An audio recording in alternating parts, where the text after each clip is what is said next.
الحمد لله نحمده ونستعينه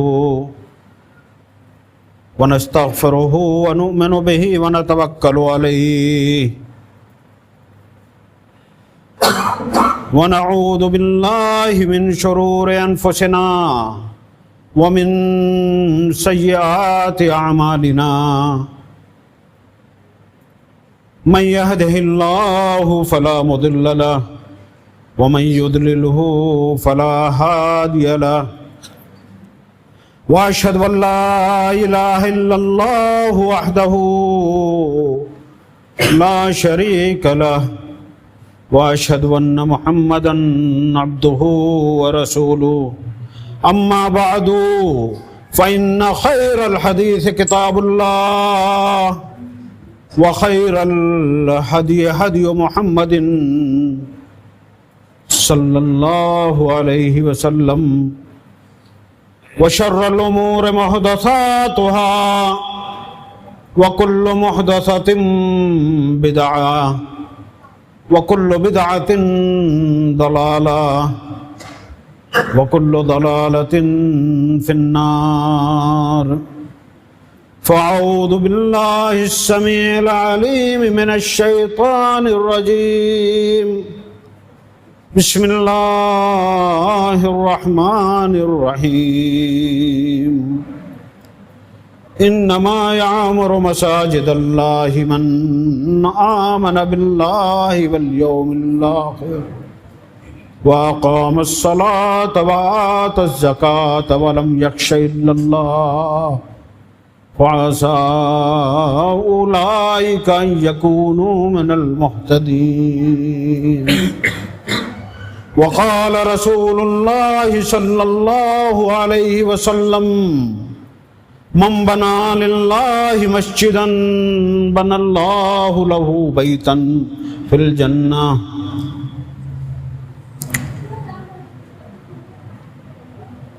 محترم حاضرین جمعہ،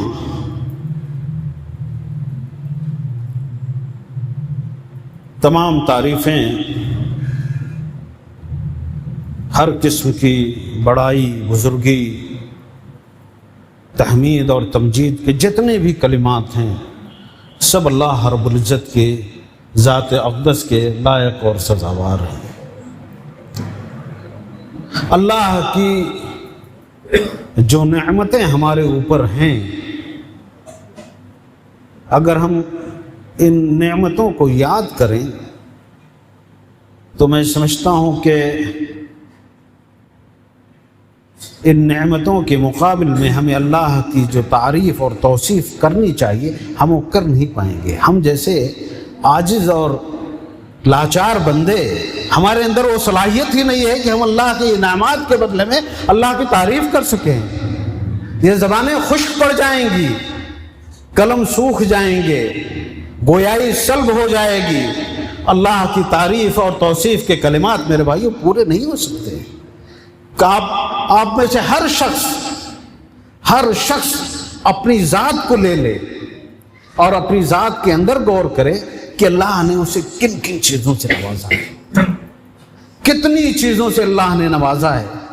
اور ان نوازشوں میں سے ایک سب سے بڑی عطا اور سب سے بڑا انعام اللہ رب العزت کا یہ ہے آج کے دن کہ اللہ نے ہمیں یہ توفیق دی، اللہ نے اس مجمع میں بیٹھے ہر شخص کو یہ توفیق دی کہ آج وہ اس وقت اللہ کے گھر میں بیٹھ کر اللہ کی باتیں سن رہا ہے، اللہ کی باتیں کر رہا ہے۔ کتنے ایسے بندے ہیں جو اس وقت سڑکوں پہ گھوم رہے ہوں گے، ہے کہ نہیں؟ یہ اللہ کا انتخاب ہے نا، اللہ نے آپ کو چنا، اللہ نے آپ پر انعام کیا۔ یہ اس انعام کی، صرف اس انعام کی اگر تعریف آپ کرنا چاہیں، اس انعام کے مقابلے میں اللہ کی تعریف کرنا چاہیں تو اس انعام کے بدلے میں اللہ رب العزت نے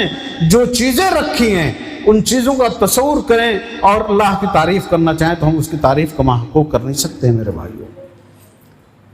انہی اللہ کی عطا کردہ انعامات میں سے ایک بڑا انعام آج جو ہمیں اللہ نے دیا ہے، وہ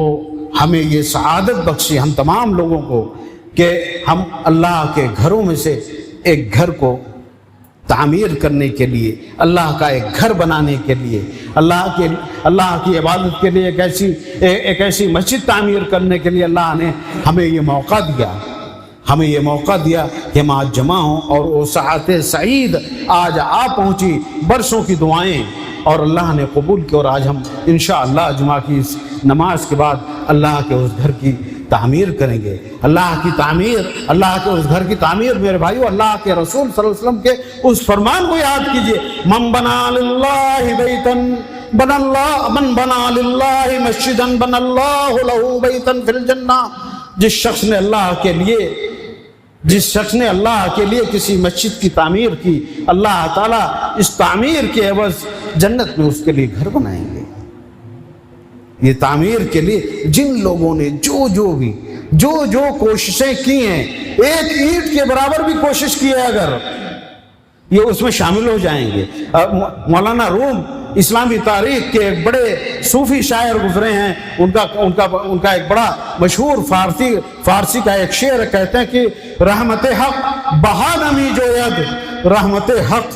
بہانہ می جوید، کہ اللہ کی رحمت بہت بڑی چیز نہیں تلاش کرتی ہے، اللہ کی رحمت تو بس بہانہ تلاش کرتی ہے۔ اللہ کو کون سا کام آپ کا پسند آ گیا اس مسجد کی تعمیر میں، آپ نے اگر بیٹھ کر صرف ایک دعا کر دی ہوگی، یہ اللہ یہ ٹن کا چھپرا ہے، اسے کب تو ایک اچھی مسجد میں تبدیل کر دے، یہ دعا اللہ کو پسند آ گئی۔ اللہ نے اپنے حبیب کے اس قول کے مصداق من بنا للہ مسجدن بن اللہ لہ بیتن فی الجنہ کے زمرے میں آپ کو شامل کر کے آپ کے لیے جنت میں ایک گھر بنائیں۔ کوئی بعید نہیں اللہ کی ذات کریم سے میرے بھائیوں، اس لیے میں کہتا ہوں اور بار بار یہ کہتا ہوں، اور جب بھی اللہ مجھے توفیق دیتے ہیں جمعہ کے اس منبر پہ کھڑے ہونے کی، میں کہتا ہوں کہ میرے بھائیوں، سب سے بڑی عبادت، افضل الذکر لا الہ الا اللہ، سب سے بہترین ذکر ہے کہ اللہ کی وحدانیت کا ذکر کیا جائے، اللہ کی وحدانیت کو عام کیا جائے، اللہ کی وحدانیت کا چرچا کیا جائے۔ اپنی زبانوں کو ہم ہمیشہ اللہ کے ذکر سے، اللہ کے کلمات سے مرطوب رکھیں میرے بھائیو، ہماری زبانیں ہمیشہ ہم وقت اللہ کا ذکر کرتے رہیں، بیٹھے ہوئے ہیں کہیں اللہ اکبر لا الہ الا اللہ لا الہ الا اللہ استغفر اللہ، یہ ورد کرتے ہیں۔ ہمیں سے کتنے لوگوں کو، کتنے ایسے خوش نصیب ہیں میرے بھائیو، کتنے ہم میں سے ایسے خوش نصیب ہیں جن کا میرا مشاہدہ ہے کہ بیٹھے رہتے ہیں۔ ابھی ہم لوگ آ رہے تھے، لفٹ سے اتر رہے تھے، ہمارے ساتھ ایک صاحب کھڑے تھے ہمارے درمیان، سبحان اللہ سبحان اللہ یہ کیا ہے میرے بھائی؟ یہ اللہ کی توفیق، اللہ یہ اسلامی معاشرہ، اسلامی سوسائٹی اور اسلامی طرز زندگی کا ایک نمونہ ہے کہ آدمی جب سیڑھیوں پہ اوپر چڑھتا رہے تو اللہ اکبر کہے، اور جب اوپر سے نیچے اترتا رہے تو سبحان اللہ کہے۔ اسلام ایک ایسا ضابطۂ حیات ہے جس نے زندگی کے ہر شعبے کو کور کیا ہے، تو ہمارا یہ فرض بنتا ہے کہ ہم ہمہ وقت اللہ کو یاد کرتے رہیں، اللہ کو یاد کرتے رہیں میرے بھائیوں، اللہ کو یاد کرتے رہیں۔ میں تو سمجھتا ہوں کہ میں اگر صرف 45 منٹ تک کھڑا یہی کہتا رہا ہوں کہ اللہ کو یاد کرتے رہیں، اللہ کو یاد کرتے رہیں، اللہ کو یاد کرتے رہیں میرے بھائیوں، یہ ایک چیز اگر سیکھ لی ہم نے اس پورے 45 منٹ میں تو زندگی کا نچوڑ ہمیں مل جائے گا۔ آخرت کی کامیابی انشاءاللہ اللہ یقینی بنائیں گے کہ اللہ کا یہ وعدہ ہے کہ وہ مجلس جس میں اللہ کا ذکر ہوتا رہتا ہے اسے فرشتے ڈھانپ لیتے ہیں میرے بھائیوں۔ اللہ تعالیٰ ملائے اعلیٰ میں ان لوگوں کا ذکر کرتے ہیں میرے بھائیوں، اور خود اللہ رب العزت نے قرآن مجید میں فرمایا ہے کہ وَقُلْ لَوْ كَانَ الْبَحْرُ مِدَادًا لِكَلِمَاتِ رَبِّي لَنَفِدَ الْبَحْرُ قَبْلَ أَن تَنفَدَ كَلِمَاتُ رَبِّي وَلَوْ جِئْنَا بِمِثْلِهِ مَدَدًا، کہ روئے زمین پر پائے جانے والے سارے سمندروں کو اگر سیاہی بنا کر اس سے اللہ کی تعریف اور توصیف اس کا ذکر لکھا جائے میرے بھائیوں تو یہ سمندر خشک پڑ جائیں گے۔ اللہ کی تعریف مکمل نہیں ہوگی میرے بھائیوں، اللہ کی تعریف مکمل نہیں ہوگی۔ اس لیے میں کہتا ہوں میرے بھائیوں، میرے عزیز بزرگوں، میرے دوستوں، میرے نوجوان ساتھیوں، میری ماں اور بہنوں، اللہ کے ذکر کو لازم پکڑو، اللہ کے ذکر کو لازم پکڑو۔ یہ ہمارے لیے زندگی میں، اس دنیاوی زندگی میں جہاں کامیابی کا ضامن ہے، وہی انشاءاللہ آخرت میں ہماری کامیابی کا یہ ضامن بنے گا انشاءاللہ میرے بھائیوں۔ اللہ رب العزت کی تعریف و توصیف اور اس کے ذکر حمید کے بعد میرے بھائیوں میں نے قرآن مجید کی ایک آیت آپ کے سامنے پڑھی آج مسجد کی تعمیر کے مناسبت سے، انما یامر مساجد اللہ من آمن باللہ۔ مسجدوں کی تعمیر کا کام، مسجدوں کو آباد رکھنے کا کام کون لوگ کرتے ہیں؟ من آمن باللہ، جو اللہ پر ایمان لاتے ہیں۔ ہم مسلمانوں نے بدقسمتی سے، میں ذرا کھل کر بات کروں، یہ سمجھ لیا ہے کہ لا الہ الا اللہ زبان سے ادا کرنے کا مطلب جو ہے وہ ایمان لانا ہو جاتا ہے۔ لا الہ الا اللہ بنیادی شرط ہے میرے بھائیوں، لیکن لا الہ الا اللہ کے تقاضے ہیں، جب تک ان تقاضوں پر عمل نہیں کیا جائے گا، زبان سے در کیا توحید کا دعویٰ تو کیا حاصل، بنایا ہے بت پندار کو اپنا خدا تو نے۔ میں اگر اسلامی معاشرے پر اگر ہم نظر ڈالیں، یہ وہ معاشرہ، میں صرف بلڈانہ کی بات نہ کروں، میں مہاراشٹر کی بات نہ کروں، میں ہندوستان کی بات نہ کروں، عالم اسلام میں بسنے والے سارے مسلمانوں کا اگر ایک سرسری جائزہ لیا جائے میرے بھائیوں، تو او قوم جسے اللہ رب العزت نے رفعت عطا کی تھی، جسے اللہ رب العزت نے بلندی عطا کی تھی، محض اسی کلمے کی بنا پر کہ جو شخص لا الہ الا اللہ اور محمد رسول اللہ کہے گا، اللہ تعالیٰ اسے دنیا جہان کی رفتیں عطا فرمائیں گے۔ انتم الاعلون ان کنتم مومنین کا یہ وعدہ قرآن مجید میں آج بھی موجود ہے میرے بھائیوں۔ ہم مسلمانوں کی جو صورتحال اس وقت ہے، اس صورتحال کو سامنے رکھتے ہوئے جب ہم تجزیہ کرتے ہیں میرے بھائیوں، تو لگتا ہے کہ لا الہ الا اللہ تو ہم سب کہتے ہیں، مسجدوں میں نمازیں بھی پڑھی جا رہی ہیں، اور رمضان کا جب مہینہ آتا ہے تو لوگ روزے بھی رکھتے ہیں، زکاتیں بھی ادا کر رہے ہیں، لیکن کیا وجہ ہے کہ اللہ رب العزت کا وہ وعدہ جو انتم الاعلون کی صورت میں قرآن مجید میں موجود ہے، وہ وعدہ ہمیں ظاہری طور پر اس دنیا کے اندر نظر نہیں آتا میرے بھائیوں۔ ضرورت اس بات کی ہے کہ اس کا ہم بہت گہرائی سے جائزہ لیں۔ ہماری نمازیں، انما یعمر مساجد اللہ من آمن باللہ، ایمان لانے کے بعد اولین چیز جو مسلمانوں کے اوپر فرض ہوتی ہے وہ نمازیں ہوتی ہیں، اور اللہ کا فضل ہے کہ مسجدیں ہماری نمازیوں سے بھری رہتی ہیں۔ لیکن ذرا نمازوں کا جائزہ لے لیں ہم۔ یہ نمازیں دیکھیے عبادتوں کا ایک اصول ہے، یہ اصول آج آپ تمام حضرات سے میں دست بستہ عرض کر رہا ہوں کہ اس اصول کو یاد کر لیں، اس اصول کو اپنے دامن سے باندھ لیں۔ عبادتوں کا اثر اگر انسانی زندگی پہ نہیں پڑتا ہے تو وہ عبادت نہیں، وہ عادت ہے، وہ عبادت نہیں، وہ عادت ہے۔ اگر آپ نماز پڑھ رہے ہیں اور جھوٹ بول رہے ہیں، اگر آپ نماز پڑھ رہے ہیں اور غیبت کر رہے ہیں، اگر آپ نماز پڑھ رہے ہیں اور دنیا جہان کی خرابیوں میں ملوث ہیں، تو یقین مانیے یہ نماز نہیں ہے، یہ نماز نہیں ہے، یہ میں نہیں کہہ رہا ہوں۔ اللہ رب العزت نے قرآن مجید میں فرمایا ان الصلاۃ تنہی عن الفحشاء والمنکر، نماز فحش اور منکر کام سے روکتی ہے، نماز فحش اور منکر کام سے روکتی ہے۔ ہمارا نمازی نماز بھی پڑھتا ہے، بیڑی بھی پیتا ہے، نماز بھی پڑھتا ہے، جھوٹ بھی بولتا ہے، نماز بھی پڑھتا ہے، رشتہ داریوں کو کاٹتا بھی ہے، نماز بھی پڑھتا ہے، والدین کی نافرمانی بھی کرتا ہے، نماز بھی پڑھتا ہے، غیبت بھی کرتا ہے، نماز بھی پڑھتا ہے، اور بازاروں میں وہ سارے جو غلط اور ناجائز کام ہو رہے ہیں وہ سارے کام بھی کرتا ہے، اور پنج وقتہ نمازی بھی ہے میرے بھائیوں۔ یہ کون سی نماز پڑھی جا رہی ہے؟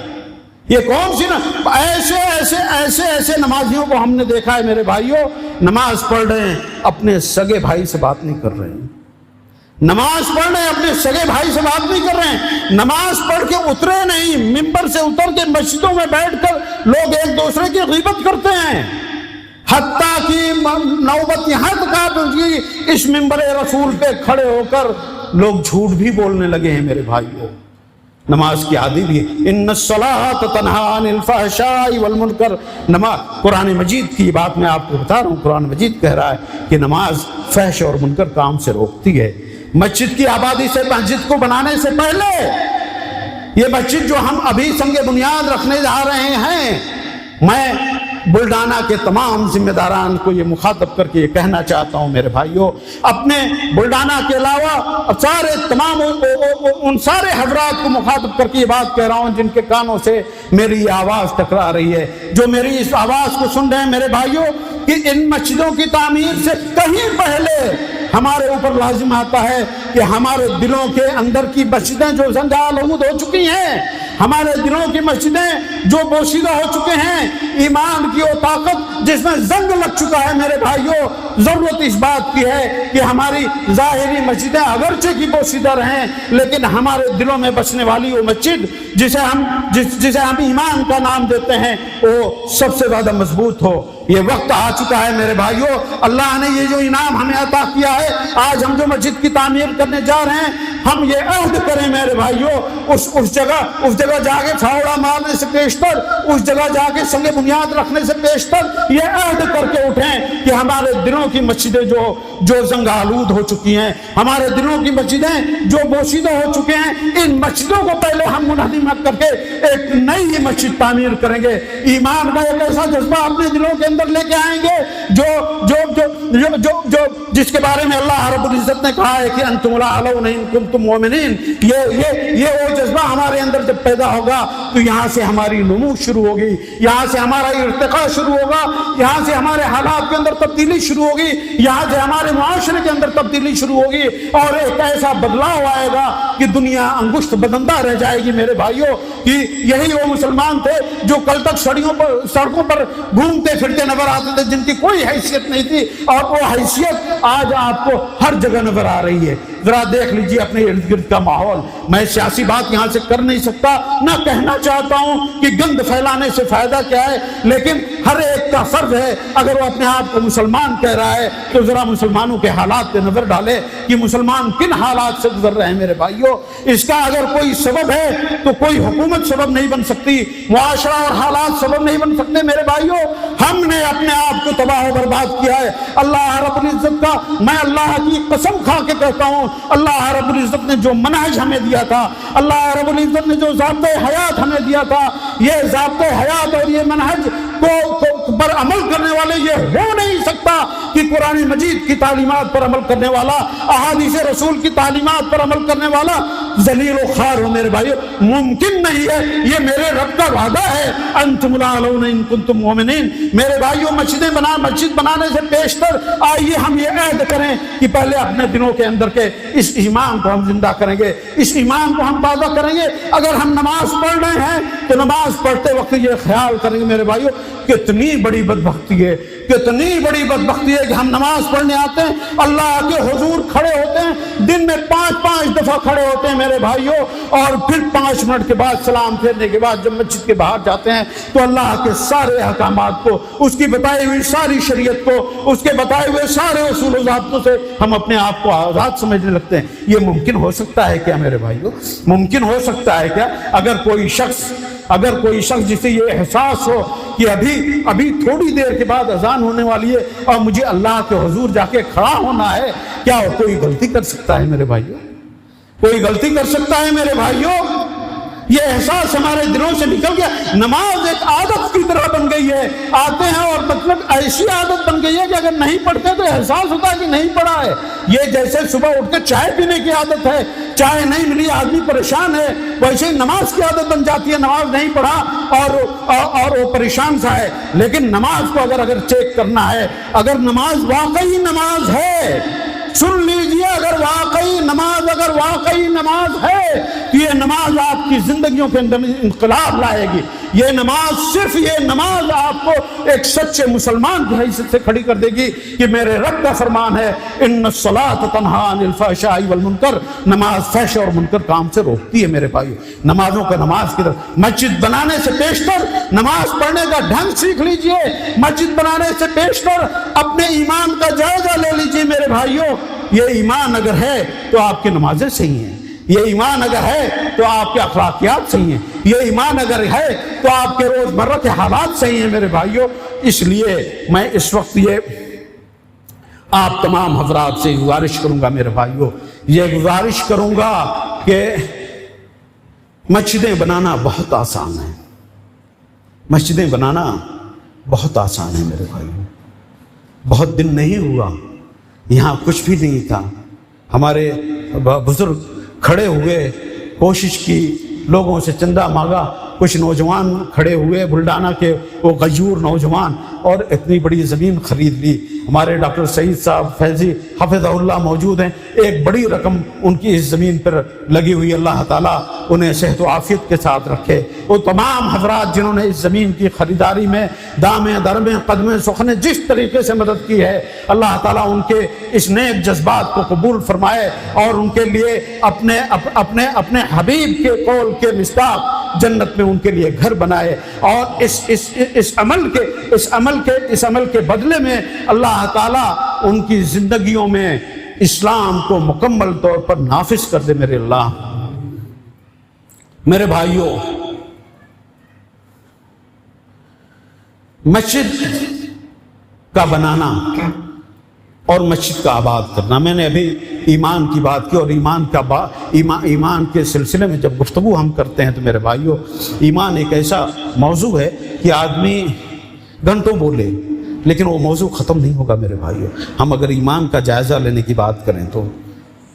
ہم لوگ اس وقت مسجد کی تعمیر کے سلسلے میں کھڑے ہوئے ہیں اور مسجد کی تعمیر کے لیے آئے ہیں۔ اللہ رب العزت،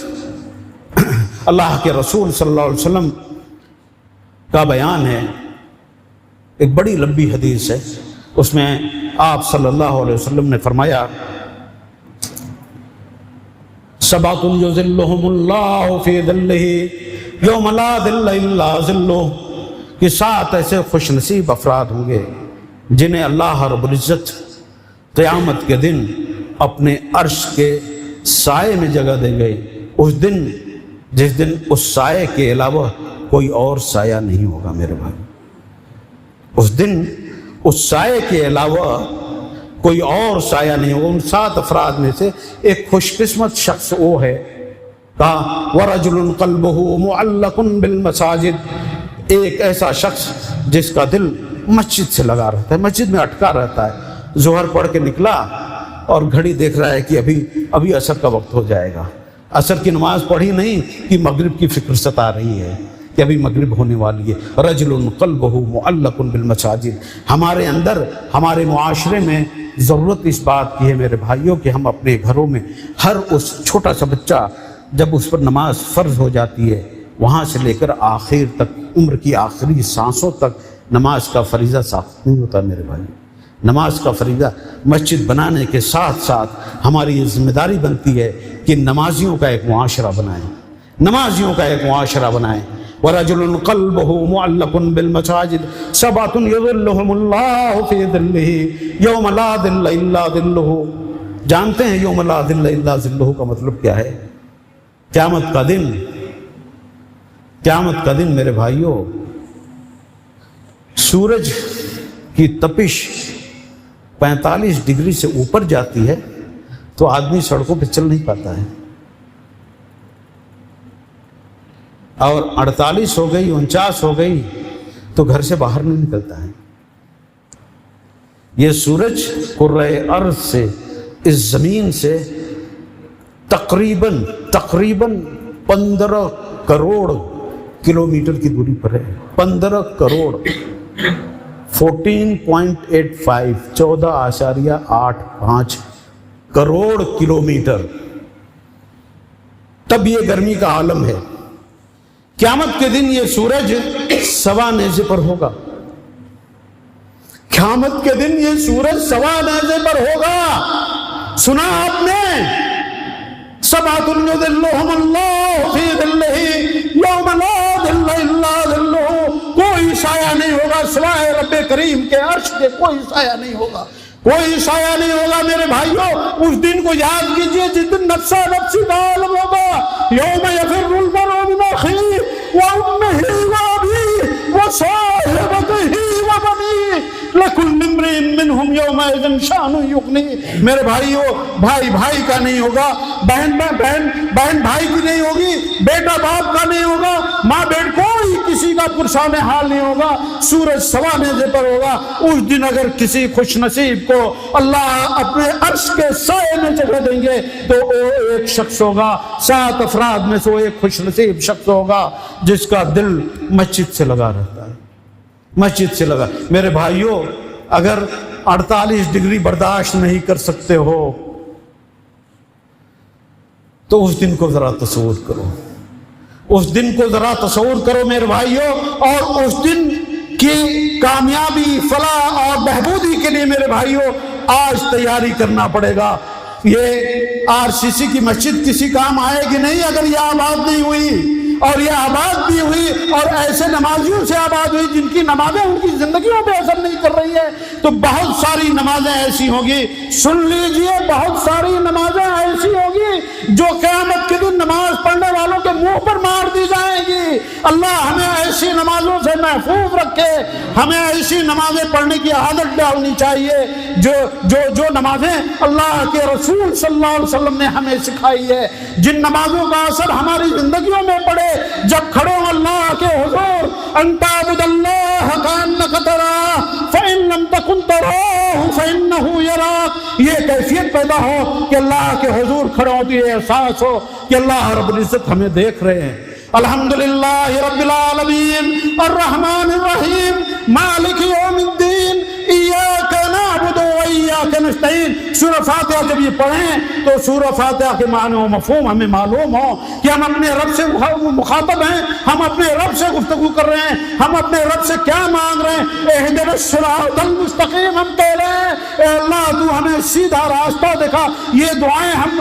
5 وقتہ نمازوں میں کتنی دفعہ ہم کہتے ہیں اہدنا الصراط المستقیم۔ میرے بھائیوں، کبھی ہم نے سوچا کہ اہدنا الصراط المستقیم کا معنی کیا ہوتا ہے؟ اہدنا الصراط المستقیم کے تقاضے کیا ہیں؟ اہدنا الصراط المستقیم، اے اللہ ہمیں سیدھا راستہ دکھا۔ مسجد سے نماز پڑھ کے نکلے اور ایسے دوستوں کے جھرمٹ میں پہنچ گئے جو آپ کو ہمیشہ سیدھے راستے سے روکتے ہیں، کیا آپ کو صراط مستقیم مل جائے گا میرے بھائیوں؟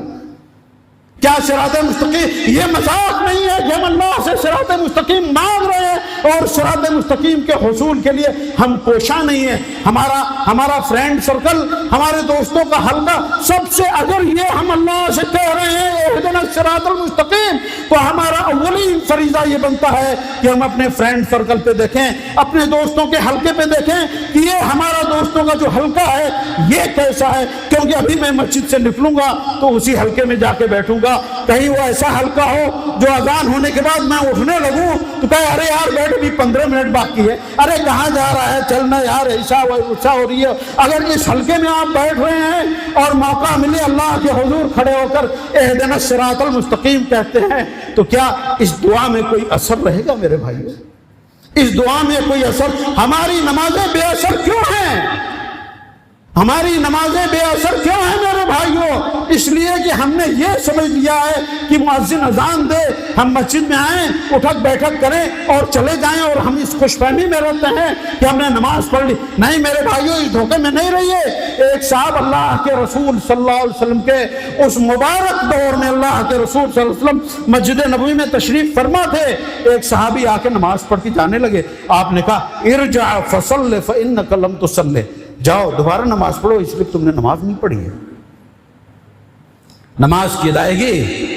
اٹھک بیٹھک کا نام نہیں ہے میرے بھائیوں، نماز بندے اور اللہ کے درمیان ایک رابطے کا نام ہے۔ بندہ اللہ کے حضور کھڑا ہوتا ہے، اللہ کے حضور کھڑا ہو ذرا وَلِمَنْ خَافَ مَقَامَ رَبِّهِ جَنَّتَانِ، اللہ کے حضور کھڑے ہونے کا ذرا تصور کیجئے کہ آپ اپنے خالق اور اپنے مالک کے سامنے ذرا تصور تو کیجئے، آپ آ کے کھڑے اللہ اکبر کہہ کے جو کھڑے ہوتے ہیں، آپ کس کے سامنے کھڑے ہیں میرے بھائیوں؟ ذرا اس تصور کو پیدا تو کیجئے۔ ایک عام سا منسٹر تو جانے دیجئے، کوئی کارپوریٹر آ جاتا ہے تو آدمی اپنا کرتا پاجامہ صحیح کرنے لگتا ہے میرے بھائی۔ اللہ کے حضور ہم کھڑے ہوتے ہیں، ایک ہاتھ ہمارا اس ناک میں جاتا ہے، ایک ہاتھ یہاں کھجاتا ہے، کبھی بال کھجا رہے، کیا کر رہے ہیں ہم؟ نماز پڑھ رہے ہیں،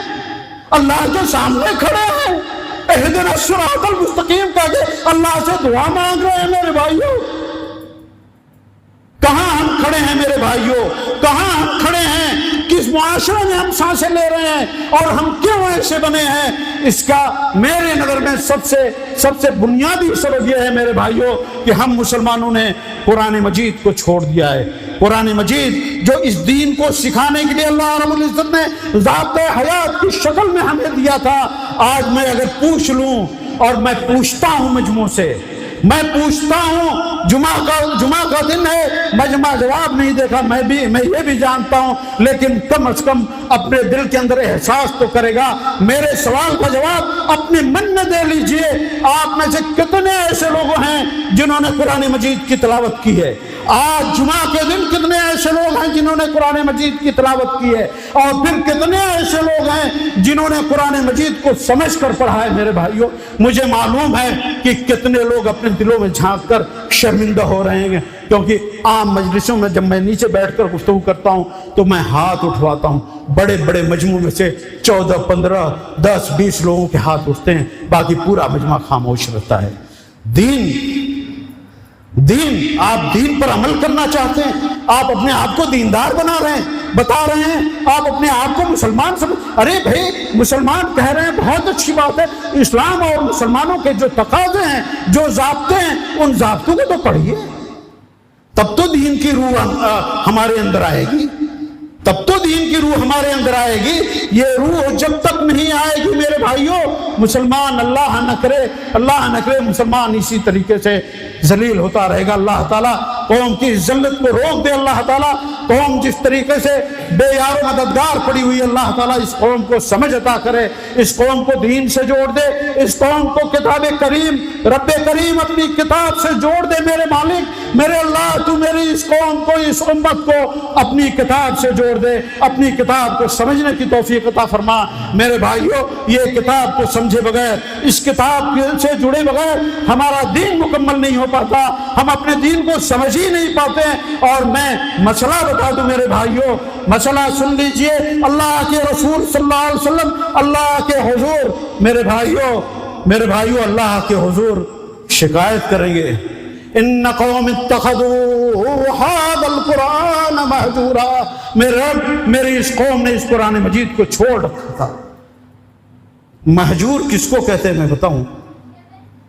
سینے پہ ہاتھ رکھ کے ذرا سنیے گا میرے بھائیوں، ابن قیم رحمہ اللہ کا قول ہے کہ جو شخص 3 دن تک مسلسل قرآن کا پڑھنا چھوڑ دے، اس کا اطلاق مہجور پر ہوتا ہے، مہجور کا اطلاق اس پر ہوتا ہے۔ اب ذرا سوچ لیجئے کن کن لوگوں کی شکایت اللہ کے رسول صلی اللہ علیہ وسلم قیامت کے دن اپنے رب سے کریں گے۔ ان قوم اتخذوا هذا القرآن مہجورا۔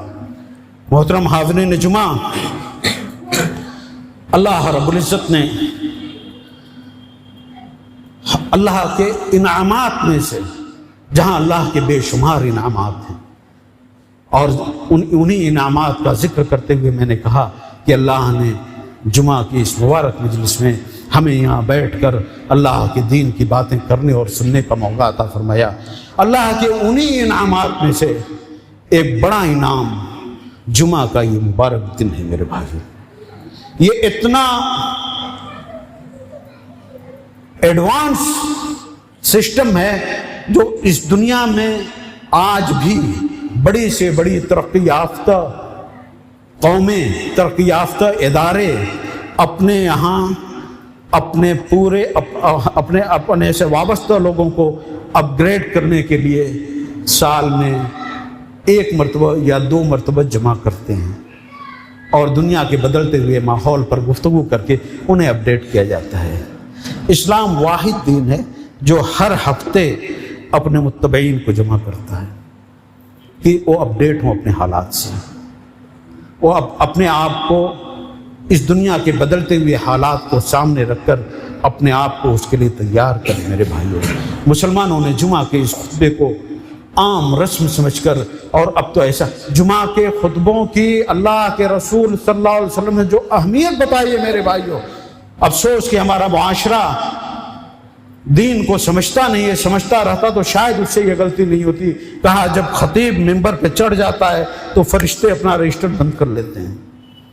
ہمارے آج کے جمعہ کے خطبات میں، جمعہ کی مسجدوں میں، جمعہ کے دن آپ دیکھیے خطیب ممبر پہ آ جاتا ہے اور زیادہ سے زیادہ 1/3 ایک ثلث لوگ مسجد میں آئے رہتے ہیں، 2 ثلث لوگ مسجد کے 2/3 لوگ مسجد خطیب کے ممبر پہ چڑھنے کے بعد آتے ہیں۔ ان کا شمار اللہ کے رسول صلی اللہ علیہ وسلم کی حدیث کے مطابق اس رجسٹر میں نہیں ہوتا کہ فرشتے بن کر چڑھیں۔ جہاں مسجدیں، ہمارے یہاں مسجدیں اللہ کا شکر ہے بہت بہت زیادہ بن رہی ہیں۔ مالیگاؤں کا شہر اسے مناروں کا شہر کہا جاتا ہے، تقریباً 500 مسجدیں، شہر آباد ہے، مسجدیں آباد ہیں، اور مسجدوں میں کے بنانے میں تفاخر، ایک سے ایک بڑھ کر بنانے کا گویا کہ مقابلہ آرائی رہتی ہے۔ لیکن یہ مسجدیں دیکھیے، اسلام کا عبادت کا سسٹم ذرا غور کیجئے۔ اللہ کے رسول صلی اللہ علیہ وسلم نے فرمایا ہے، اللہ کے رسول صلی اللہ علیہ وسلم کو جو معجزات دیے گئے، جو خصائص آپ کو دیے گئے، اس میں سے ایک بڑی خصوصیت یہ تھی کہ جعلت لی الارض مسجدا وطہورا، کہ میرے لیے زمین کو پاک کر دیا گیا ہے عبادت کے لیے۔ آپ چاہیں، ضرورت نہیں ہے کہ آپ ماربل لگائیں، ضرورت نہیں ہے کہ آپ قالین بچھائیں، ضرورت نہیں ہے کہ آپ کچے فرش پہ بھی نماز پڑھ لیں، لیکن اگر وہ خشوع اور خضوع ہے تو اللہ وہ نماز کو قبول کریں گے۔ اور ماربل لگا کے ایئر کنڈیشن مسجد میں پڑھیں اور خشوع اور وہ نماز آپ کی زندگی پہ اثر نہیں ڈال رہی ہے، تو یہ نماز اللہ تعالیٰ ہماری ان ٹوٹی پھوٹی عبادتوں کو بھی اللہ تو قبول کر لے کہ ہمیں پڑھنے کا ڈھنگ ہی نہیں ہے مولا، ہمیں پڑھنے کا ڈھنگ ہی نہیں ہے میرے مولا، ہمیں پڑھنے کا ڈھنگ سکھا دے میرے آقا، میرے اعلیٰ، میرے مولا، ہمیں پڑھنے کا ڈھنگ سکھا دے۔ ہم تجھ سے دعا کرتے ہیں آقا کہ یہ جو مسجد بنا رہے ہیں میرے اللہ، جو مسجد بن رہی ہے ہمیں مسجد بنانے سے بیشتر اپنی عبادت کرنے کا ڈھنگ سکھا دے میرے اللہ، ہماری پیشانیوں کو پکڑ کر تو ہمیں خیر کی طرف کھینچ لے میرے اللہ، ہمیں تجھ سے دعا مانگنے کا بھی ڈر نہیں ہے میرے اللہ، ہمیں توفیق دے کہ ہم تجھ سے صحیح طریقے سے دعا مانگ سکیں، ہمیں توفیق دے کہ ہم تجھ سے صحیح طریقے سے اپنے دین کو سمجھنے کی توفیق مانگ سکیں۔ یہ توفیق بھی اللہ کے انعامات میں سے ایک بڑا انعام ہے میرے بھائیوں۔ آئیے آج ہم مسجد کی اس تعمیر اور اس سنگ بنیاد کے موقع پر ہم یہ عہد کریں میرے بھائیوں، یہ عہد کریں۔ یہ بہت مبارک موقع ہے، ایک تو آج جمعہ کا دن ہے، ہم جمعہ کی ان مبارک ساعتوں میں بیٹھے ہیں، آئیے عہد کر لیتے ہیں کہ اللہ جو کتاب ہدایت تو نے ہمیں دی ہے اپنے دین کو سمجھنے کے لیے، اے اللہ اس کتاب کو ہمارے دل کی بہار بنا دے۔ جب تک یہ کتاب ہمارے سینوں میں نہیں اترے گی، جب تک اس کتاب کے معانی و مفہوم کو ہم نہیں سمجھیں گے میرے بھائیوں، ہم دین کو نہیں سمجھ سکتے۔ دین کو اگر سمجھنا ہے، دین سے اگر وابستہ ہونا ہے، اپنے آپ کو اللہ کے حوالے کرنا ہے، تو میرے بھائیوں قرآن کریم کے بغیر آپ اللہ کے حوالے نہیں ہو سکتے۔ قرآن کریم کے بغیر اسلام کا تصور نہیں ہو سکتا۔ قرآن کریم کتاب ہدایت ہے میرے بھائیوں۔ اللہ کے رسول صلی اللہ علیہ وسلم کی وہ پرسوز دعا سنیے، وہ پرسوز دعا سنیے۔ اس کے پہلے بھی جمعہ میں وہ دعا آپ کو سنا کر گیا ہوں، آج پھر دوہرا رہا ہوں۔ اللہم انی عبدک وابن عبدک وابن امتک ناصیتی بیدک ماض فی حکمک عدل فی قضاؤک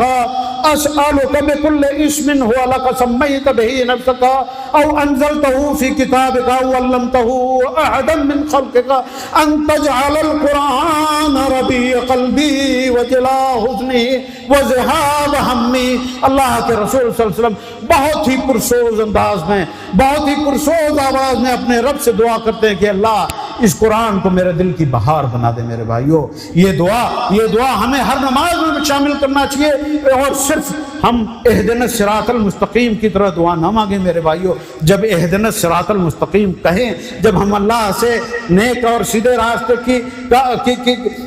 ریکویسٹ کریں، کہ جب اللہ سے ہم دعا مانگیں کہ اللہ تو ہمیں نیک اور سیدھے راستے پر چلا، تو یہ دراصل عبادتیں جو ہیں نا،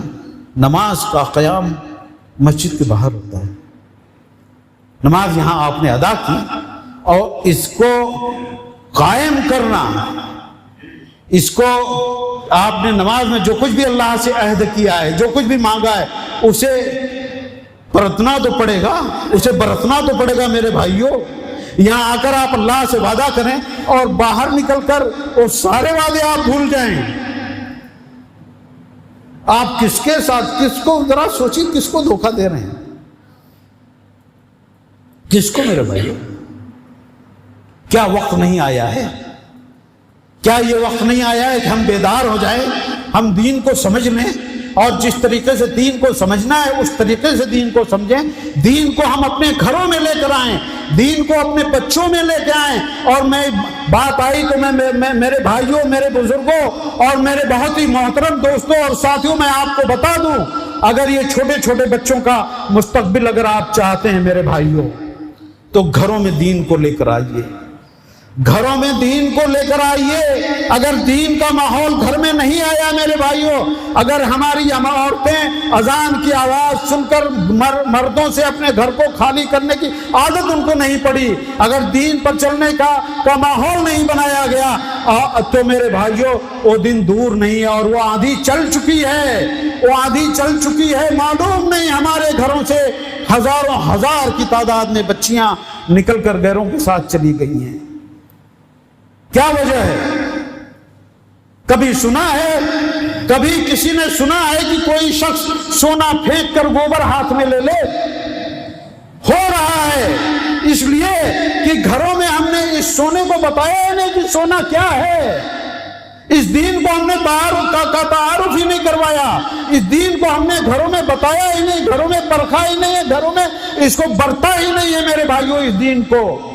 ضرورت اس بات کی ہے کہ دین کو ہم گھروں میں لے کر جائیں۔ یہ مسجدیں اسی لیے بنتی ہیں، مسجدیں اسی لیے ہوتی ہیں کہ یہاں صرف نماز نہیں پڑھی جاتی ہے، یہاں سے ایک صالح معاشرے کی تشکیل ہوتی ہے میرے بھائیوں۔ سنو بلڈانا کے نوجوانوں، سنو مسجد بنانے والوں، مسجد بنانا صرف نماز کی ادائیگی کے لیے نہیں ہوتا ہے، مسجدیں معاشرے کو سدھارنے کا کام کرتی ہے۔ مسجدوں سے گھر سدھارے جاتے ہیں، مسجدوں سے افراد سدھارے جاتے ہیں، مسجدوں سے ایک اسلامی معاشرہ تشکیل پاتا ہے۔ اگر ہم نے مسجدیں اپنی بنا لی اور یہ معاشرے کے اندر سدھار نہیں آیا، گھروں کے اندر سدھار نہیں آیا، افراد کے اندر کوئی تبدیلی اور بدلاؤ نہیں آیا، تو میرے بھائیوں ان ایسی مسجدوں کے بنانے سے کوئی فائدہ نہیں ہوگا۔ یہ مسجد اگر بنا رہے ہیں تو یہ عہد کریں، آج بیٹھ کر یہ عہد کریں، جمعہ کی ان مبارک ساعتوں میں اللہ رب العزت سے عہد و پیمان کر کے اٹھیں کہ یہ مسجد انشاءاللہ مرکز ہدایت بنے گی،